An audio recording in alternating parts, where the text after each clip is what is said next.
Our next guests are all about confronting difficult subjects through dialogue, especially on the topic of anti-Semitism. It comes up a lot recently in light of campus protests against the war in Gaza, which have sparked a debate over whether it's anti-Semitic to criticize the policies of the Israeli government. Now, former NFL linebacker Emmanuel Acho and actor Noa Tishby have a new book, Uncomfortable Conversations with the Jew, which aims to get people talking openly, even if it's not easy. Emmanuel Acho, Noa Tishby, hey, what's up? Good morning. Good to see y'all. Good to see you. It's good to have you on first on CBS Mornings, as we love it when that happens here on the show. Emmanuel, I'll start with you. You have had these uncomfortable conversations about race, police brutality, even abortion. What made you want to discuss Judaism?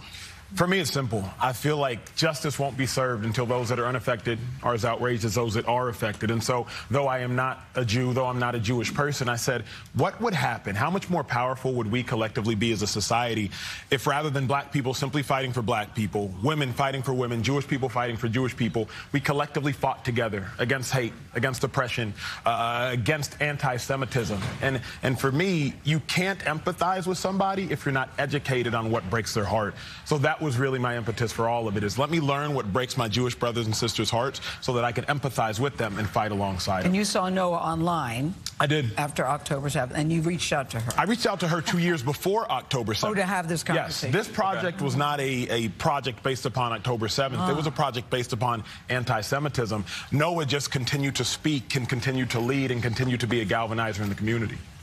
Emmanuel actually reached out to me over a year and a half before October 7th because he noticed the rise in anti-Semitism, which I really want to commend him for that, because a lot of people from outside the Jewish community did not notice that. So we started working on it way before, and then obviously October 7th happened and October 8th, and it became a lot more urgent. Yeah. You said anti-Semitism is not a straightforward brand of hate. It's both looking up and looking down. Yeah. What did you mean? So what I mean by that is that anti-Semitism not as simple as racism. So when you're racist towards somebody else, you think that you're better than them and you think that they're lower than you.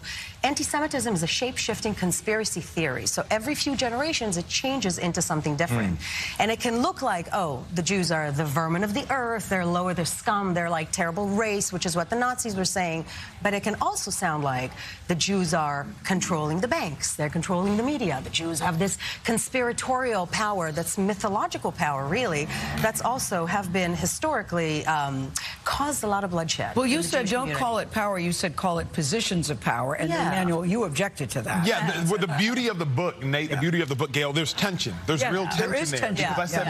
I said, wait a second. When I was, you can read it in the writing. No doubt about it. When I was drafted to the Cleveland Browns, I said, Noah, the owner was a Jewish man. When I was traded to the Philadelphia Eagles, the owner was a Jewish man. When I left the NFL, my agent was a Jewish woman. I left that agent. My other agent was a Jewish man. Jewish people have held the title of owner, agent, general manager in my life. Positions of power. Positions of power. But Noah brilliantly educated me into say that usually and historically, when you say that Jewish people are in power, that means we need to do whatever it takes to get them out of power, i.e. the Holocaust. And so the tension in this book and in that conversation was really amazing. And we put it in. And there's nothing anti-Semitic in saying that Jews are overrepresented in various fields or over-contribute in various fields. But when you move to the Jews control, blah, blah, blah, that's when you move into the conspiratorial aspect. Well, Emmanuel, I want to... Yeah, absolutely. And Emmanuel, I want to pick up on something you said earlier about, black people shouldn't only be stepping up for black people, Jews only for Jews. A lot of Jews post October 7th said, hey, we've been working on behalf of black people since the 1960s. We got dead bodies in berms in the South. We've had rabbis marching with MLK. And now here we are post 10/7. No one's coming to defend us. What happened? I believe it's a lack of education. I also believe we've lowered things in America, particularly to the lowest common denominator. Jewish people are white. And in America present day, black people and white people, the tension is at an all-time high, at least as it's photographed and publicized on video, on the news, etc. So if you just assume Jewish people are white, which is both inaccurate and to a large degree incorrect, then you group them into all things that are white. And if black people in America are conditioned to not like white people based upon news, etc., and Jewish people are white, then Jewish people have become the enemy. So I asked Noah quite literally in a chapter, I said, are Jewish people white?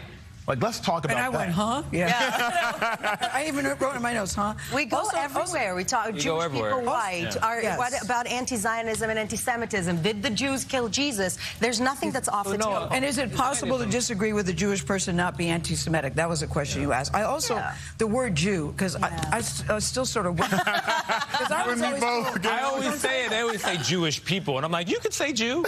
Can you? I mean, according to this book, you say every Jew Jews differently. Yes. You said with respect to our patron saints, Adam Sandler and Barbara Streisand, we're not monolithic. That was your word. Yes. But you said it's okay to say. Yes, it's okay to say. The reason that we have a reaction to the word Jew is because it has been used as a slur for so many years. So it has been used as something negative. And when we were coming up with a name, I was like, I want to reclaim that word. There's nothing wrong with being a Jew. So I'm like, yeah, I'm a Jew. For clarity, I did not want to call it uncomfortable conversations with a Jew. I said uncomfortable conversations with a Jewish person. She said it's okay to say Jew. Well, I wish we had more time. Thank you so much for joining us, Emmanuel. Very important Acho and Noa Tishby. Thank you. Uncomfortable Conversations with the Jew is on sale today. We'll be right back.